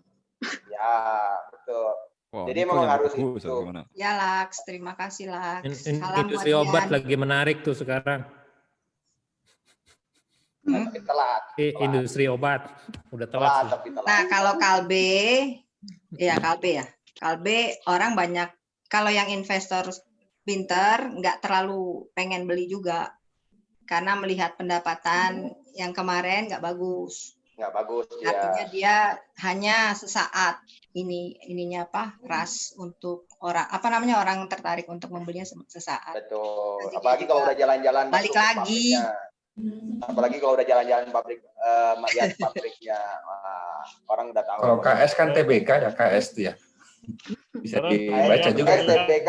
Bayarnya mundur juga. Itu contoh. Tapi jangan invest di situ. Tahu. Saya invest ke Pindad nggak TBK. Saham saya udah saya jual, direktur saya beli malah. Jadi itu insider itu nggak boleh, itu insider itu. Itu jadi kan gimana kita masing-masing Nah, bisa insider berbeda. itu. Laporan keuangan sama tapi pada kesimpulan yang berbeda, tuh kan? soalnya ada ini. Direkturnya lebih tahu. Ada orang financial engineering-nya di sana. Wah, gawat tuh, laporan keuangan sama hasil beda itu. Nah, ada financial engineering-nya di situ. Tergantung feel juga intuisinya kali, nggak tahu, karena biasanya kan ada manajer investasi yang bantu ya, kalau kita mau invest, nggak mau invest sendiri juga bisa. Boleh nanya lagi nggak nih? Lah. Nanya teknis, nanya apa, fundamental. Kalau nanya apa lagi contoh mungkin kasus. Pertanyaan terakhir ya. Olah kenal Bu Helni nggak? Udah bangun. Contoh kasus. Siapa yang kenal Bu Helni? Olah kenal Bu Helni nggak? Kenal lah. Ya. Apa sih sering nanyain kenal sama dia apa enggak? Asri udah kenalan sama Bu Helni, Maksudnya apa sih? wah gawat. Katanya Olah tuh pinter katanya. Oh, itu masa untuk ngakui Olah pintar harus Bu Helni. Olah. Jadi nggak diakuin toh. Susah emang dapat pengakuan Staija. Benar. Gitu. Waduh. Saya bilang kalau Olah itu selama ini sampai dulu. Iya. Contoh kasus Olah. Asrul nih parah nih. Bumi Resources ya. Bumi Resources itu ini memang agak mundur ke belakangnya. Kalau Bumi itu kan memang dari berapa tahun yang lalu emang sangat kontroversial ya menurutku ya. Dari naik harga sahamnya. Naik dari zaman kapan dulu? Kalau dari enggak baru. Ada keanehan dia naik sekarang, seminggu ini dia naik. Iya, itu dia tuh. Bumi itu sempat Rp50 loh. Iya, nggak ada yang beli. Sekarang lagi naik. 50, nggak ada yang beli. Nah, ya itu dia kasus-kasus kayak begini. Aku memang ini Olah tadi kan bilang kan, oh itu kecil, naiknya cuma. Oke, kalau soal kan, Bumi ya, kalau contoh Bumi, ya. Memang bisa terjadi manipulatif dari pemilik company bisa untuk membuat trust investor supaya bisa membeli saham dia. Kalau Bumi, saya curiganya juga memang pemilik saham yang besarnya yang memainkan untuk supaya dia naik. Jadi artinya mereka ceritanya mungkin nyuruh keluarganya. Ini yang istilah contoh gampang, keluarganya suruh beli gitu ya. Sehingga volume produk si sahamnya kan naik yang dibeli orang, sehingga harga juga jadi naik kan. Kalau itu memang pakai hukum supply dan demand kalau soal harga naik dan turun. Karena produk saham itu keluar itu sekian produk. Sebentar dulu. Tapi oke, nggak apa-apa. Produk di dalam bursa, setiap perusahaan mengeluarkan saham itu ada volumenya. Jadi terbatas. Bukan berarti kalau mengeluarkan saham bebas, unlimited, nggak boleh. Harus ada volume tertentu. Jadi semakin dia dibeli orang, kan harga semakin naik. Itu kan hukum ekonomi begitu. Ya, tapi tidak bisa terjadi ketika tidak ada trust dari pembeli. Nah, Bumi sudah melakukan seolah-olah naik. Jadi kalau di dalam toko trading tadi itu orang tawar-tawaran harga, ya. Jadi misalnya harga dia sekarang 100, itu ada kolom-kolomnya mau nawarin 110, 120, 130 itu ada tawaran. Makanya saya bilang tadi seperti lelang di pasar induk. Persis seperti gitu. Nah, kalau harganya sebenarnya awalnya 100, tapi yang beli ini dia taruh lot yang mau dia beli di 150, ya uang masuk ke bursa 150, diterima sama bursa. Dicatat di dalam grafik 150, naik seolah-olah. Itu terjadinya begitu gitu loh. Tapi setelah 150 ditunggu investor mau nggak? Belum tentu. Kenapa? Bumi nggak dipercaya orang. Udah stagnan lagi. Terus kenapa bisa turun lagi? Yang tadi udah megang 150, kan dia rugi. Ngapain gua 150 di sini nggak ada apa-apanya, hanya sekadar mau nipu orang. Dia jual lagi, balik lagi harganya. Dia jual itu artinya dia juga ikut lelang yang mana, bukan lelang ya, yang kolom-kolom tadi. Dia pasti tidak akan menjual di 150. Karena yang membeli itu siapa? Yang membeli itu bursa. Gitu loh. Waktu di investor jual tuh yang nangkep bursa dulu. Ya bursa nggak mau beli 150, balik ke harga awal 50. Gitu loh. Makanya yang tercatat di grafik price itu seolah-olah kok ini gapnya tinggi banget. Itu karena tawarannya berapa yang ditawar oleh para pembeli dan penjual. Gitu loh. Itulah yang terjadi di grafik-grafik price. Ya, itu jawabannya. Oke, thank you. Makanya tadi saya bilang mau saya tunjukin kalau di bursa itu sistem jual belinya bagaimana. Orang tuh naruh harga loh. Disediain kolom-kolomnya harganya sekian. Jadi misalnya patokannya 150, itu ada yang 140, 130, ada juga yang tinggi. Nah, mana yang paling banyak menawarkan? Di volume, di price yang mana? Itu yang akhirnya jadi pemenangnya. Persis lelang. Tuh. Yes.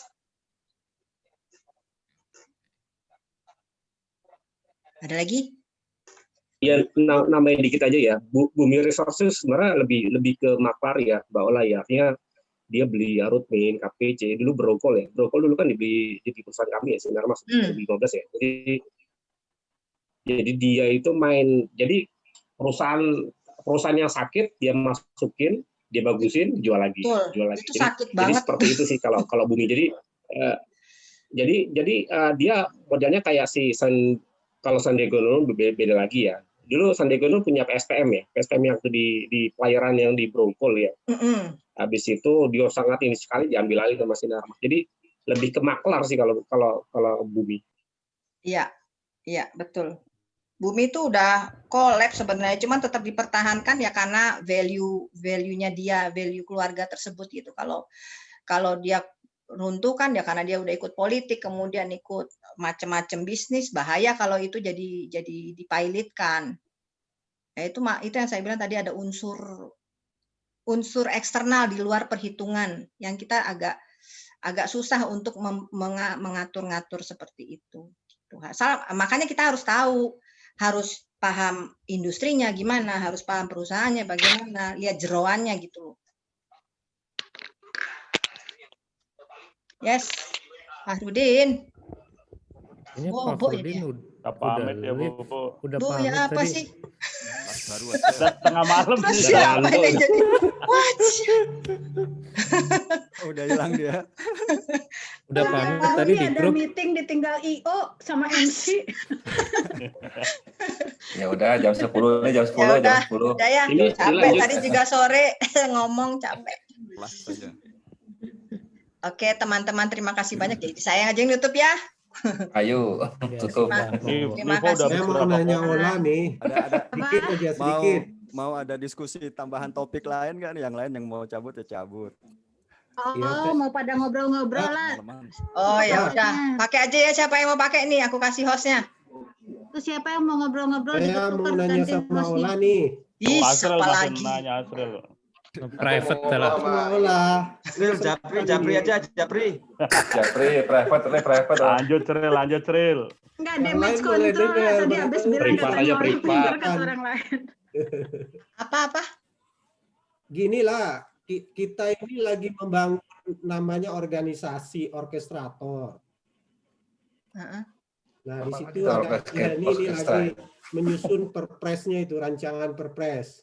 Bu Helni yang bantu. Nah, organisasi orkestrator ini akan mengelola, kebetulan kita kan sudah merilis strategi nasional kecerdasan artifisial. Ya, dan itu akan kita perpreskan. Nah, untuk mengawal program-program inisiatif yang ada di strategi nasional ini agar bisa terlaksana, karena kita punya visi 2045 kan. Ini kita akan bangun organisasinya lah. Lalu? Nah, Ola saya dengar dari Bu Heni ini jago di masalah bisnis. Saya melihat ada 2 kompetensi yang saya butuhkan di sini.